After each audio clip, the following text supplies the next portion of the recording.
As an entrepreneur, it is easy to get caught up in the glamour of success. People applaud you for pursuing your dreams, while social media allows you to filter out all of the hardship. After inventing Neon Cowboys, I thought that success would be immediate, and I completely forgot the importance of the journey. At age 10, I got my first snail, and I named him Bob. But sadly, Bob ran away because I didn't know to put a lid on his bucket. Shortly after, I got my second snail, and I named him after my younger brother, Evan. And I let my friends play with him, and they cracked his shell, which unfortunately resulted in death, the snail, of course. I didn't get another snail until 15 years later when I moved to Florida. It was a new beginning. I had recently started Neon Cowboys. I was full of love and hope. Thor and Ares quickly became my most prized possessions. Here is what my snail tank looks like today. Full of dead snails. I've had friends who've come over and they've asked if they're old homes, and out of sheer pain and embarrassment, I always said yes. How could I let this happen? From 2 perfect snails to 60 dead. Before my life and my career started taking off, I used to take an hour a day to sit and watch them.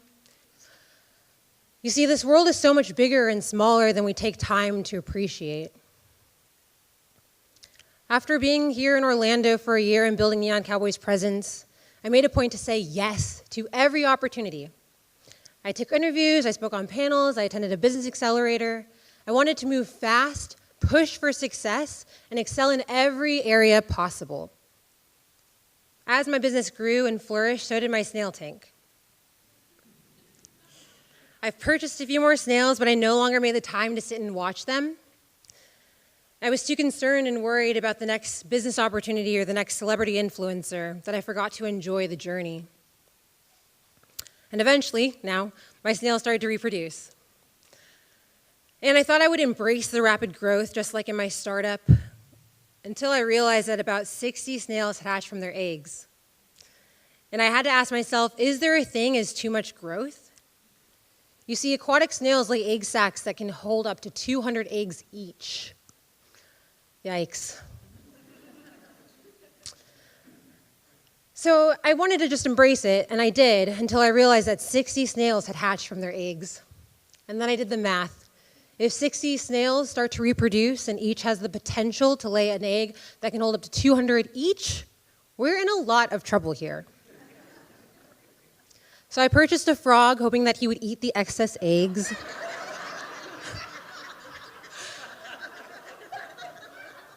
Yeah, it's bad. I wanted to maintain this mini ecosystem that I had created. And I quickly learned the downfall to rapid growth.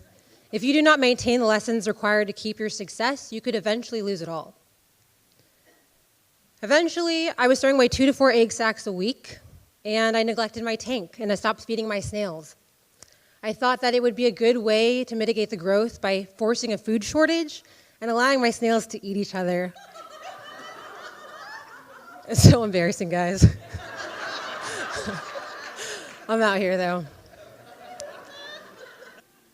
The truth is that while my business was thriving, my snail tank really reflected the condition of my heart and my emotional health.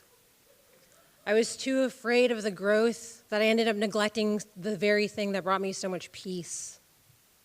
Neglect means failure to care for something properly.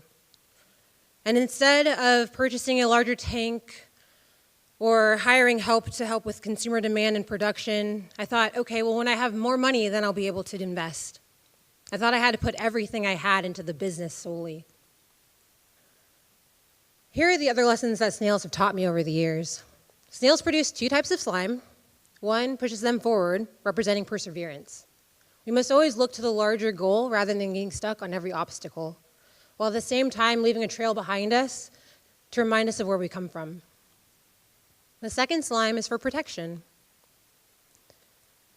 We must choose our battles wisely and not waste energy on things that we cannot control.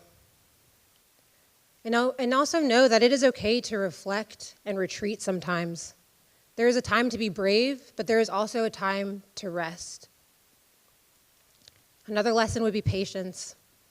In today's fast-paced world, it is so easy to forget to be grateful for the journey.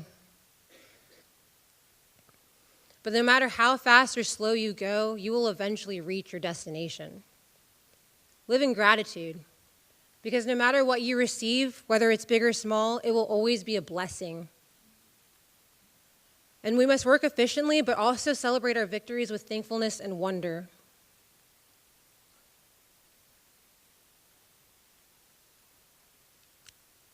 Be careful for how you let others handle you. If a snail shell is cracked, their body is vulnerable to drying out, which will result in death. So know that your personal space is also a great source of life. Because for snails, home is literally where the heart is.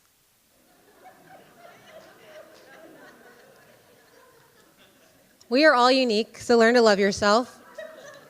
And also know it's okay to go against the norm. Get comfortable in that space because it's actually pretty cool. Stay humble and be grounded. Your journey is going to be difficult, but it will also be one that you can definitely handle. So don't be afraid to venture out there, little snails. Press on. Thank you.